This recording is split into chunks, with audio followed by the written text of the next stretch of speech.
بسم اللہ الرحمن الرحیم۔ السلام علیکم ورحمۃ اللہ وبرکاتہ۔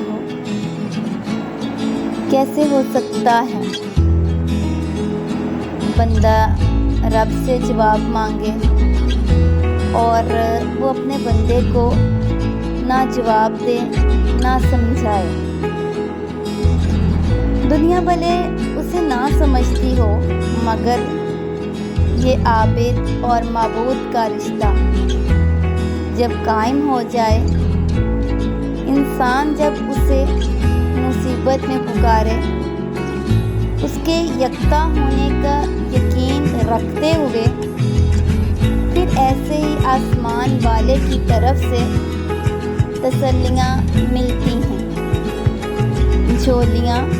بھر بھر کے محبت ملتی ہے، پھر دل پرسکون ہو جاتا ہے اور وہ دعائیں تو کبھی رد نہیں کرتا، ہاں وہ اپنے پاس سنبھال لیتا ہے، پھر وہ وہاں سے عطا کرتا ہے جہاں سے ہم نے کبھی گمان بھی نہیں کیا ہوتا۔ تو یہ تو ممکن ہی نہیں ہے کہ بندہ اپنے رب سے جواب مانگے اور اس کا رب جواب نہ